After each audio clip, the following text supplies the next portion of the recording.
एक भक्ति माता शबरी ने करी और ऐसी भक्ति माता शबरी ने करी, उसमें सबसे ज्यादा जरूरी था सब्र।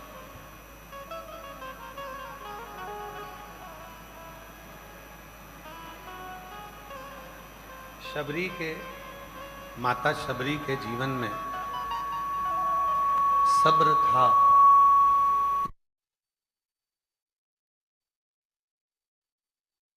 श्री राम पहुंचे थे।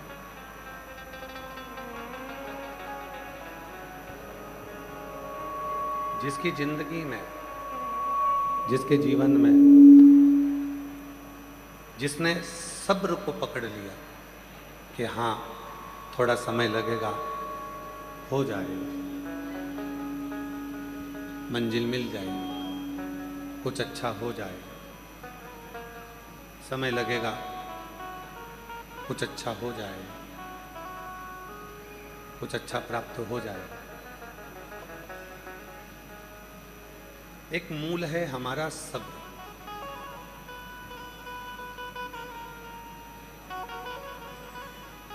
हमारे घर के बुजुर्ग पहले कहते थे कि देर है पर अंधेर नहीं है। मतलब थोड़ा समय लग सकता है, पर वो आपकी फाइल को पढ़ेगा भी और पढ़कर उसका जवाब देगा भी और आपको फल देगा भी, करेगा। आप में से कितने लोग हैं जिनको उनके मम्मी पापा ने रोना सिखाया हो? कोई माँ बाप अपने बच्चे को रोना नहीं सिखाता। संसार में ऐसा कोई नहीं जन्मा जिनको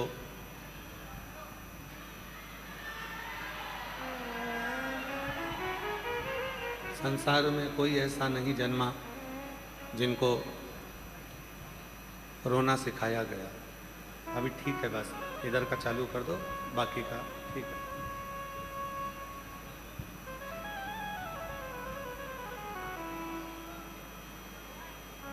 संसार में ऐसा कोई जन्म नहीं लिया जिसको रोना सिखाया। हंसना जरूर सिखाया जाता, पर रोना कोई किसी को नहीं सिखाता। हंसना सिखाएंगे पर रोना कोई नहीं सिखाता। हम जन्म लिए और जन्म लेते ही रोना प्रारंभ कर दिया।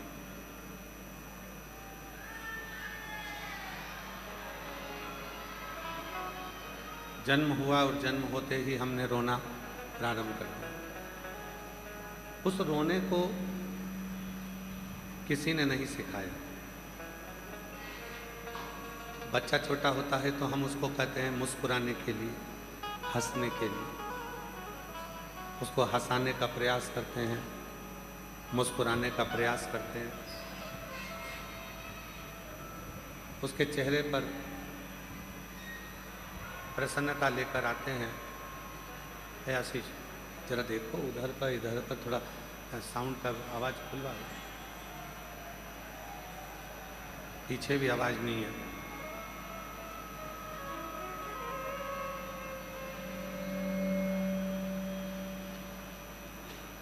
जैसे कोई रोना नहीं सिखाता, फिर भी हमें रोना आता है।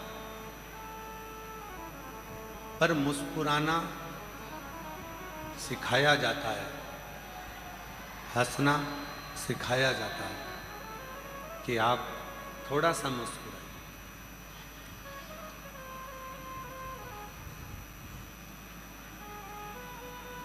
शिव पुराण की कथा कहती है, भगवान शंकर का चरित्र कहता है,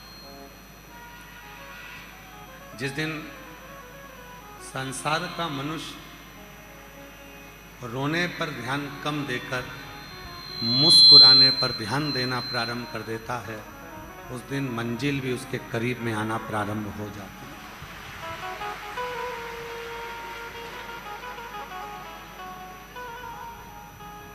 उस दिन मंजिल भी उसके करीब में आने लगती है। हम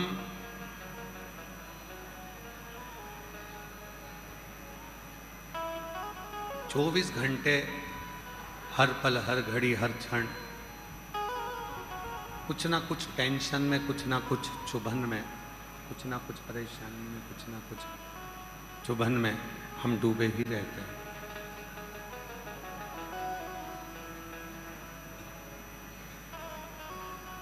मिलो किसी से, किसके पास जाओ, मिलो, शंभु शंभु शंभु शंभु शंभु। मिलो किसी से, किसी के पास जाओ, बड़ों के पास, छोटों के पास, हम उम्रों के पास भी अगर जाओ तो थोड़ी सी मुस्कुराहट आपके चेहरे पर होना चाहिए। एक बात हमने पहले भी कही थी, आज फिर कहते हैं, शिव जी के मंदिर में जाकर आप कुछ भी नहीं दे सकते। जल भी नहीं है एक लोटा, बेलपत्र भी नहीं है, कोई पुष्प भी नहीं है, चावल का दाना भी नहीं है। तो केवल एक काम करो, शिव के मंदिर में जाकर थोड़ा सा मुस्कुरा लो, उतने में भी मेरा देव अधिदेव महादेव करुणा कर। अब हम क्या करते हैं, मंदिर में जाते हैं, मुस्कुराने की जगह थोड़ा सा झगड़ा कर कर आते हैं। मंदिर में जाते हैं तो थोड़ा सा झगड़ा कर लेते हैं, जल्दी हटो, देरी हो रही है, मैं पहले जाऊंगा, मैं बाद में जाऊंगा, झगड़ा। मुझे आगे बैठना है, मुझे पीछे बैठना है, झगड़ा। शिव कथा कहती है, माता पिता अपने बच्चे को कभी रोता हुआ नहीं देखना चाहते, माता पिता अपने बच्चे को मुस्कुराता हुआ देखना चाहते हैं। उसी तरह मेरा देव अधिदेव महादेव भी आपको केवल मुस्कुराता हुआ देखना चाहता है, रोता हुआ नहीं देखना।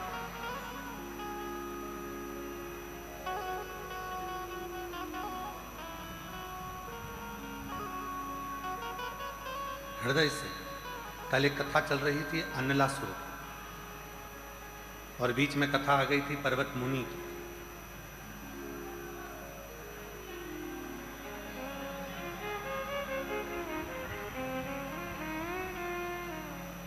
भैया, माइक वाले भैया लोग जरा जाकर देखो ना, आवाज कहाँ नहीं पहुंच रही है, 2-4 आदमी को भेजो वहां पर। कल कथा चल रही थी अनलासुर की।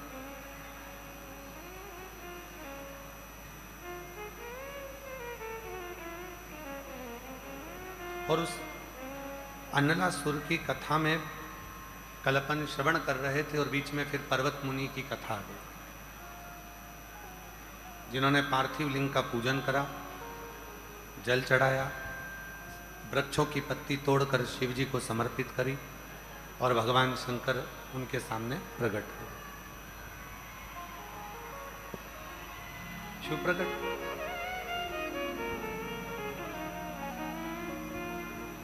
कथा है अनलासुर। वो अनलासुर जिसको भगवान विष्णु भी नहीं मार सकते थे, भगवान ब्रह्मा भी जिसको नहीं मार सकते थे, इंद्र भी उसको नहीं मार सकते।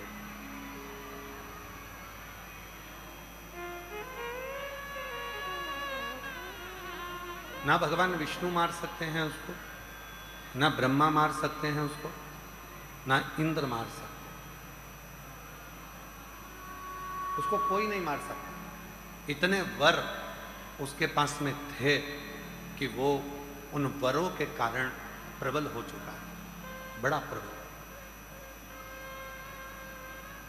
और शिव कथा क्या कहती है, मान लो आपको प्रभु की कृपा से धन मिल गया, प्रभु की कृपा से वैभव मिल गया, प्रभु की कृपा से आपको संपदा मिल गई, कुर्सी मिल गई,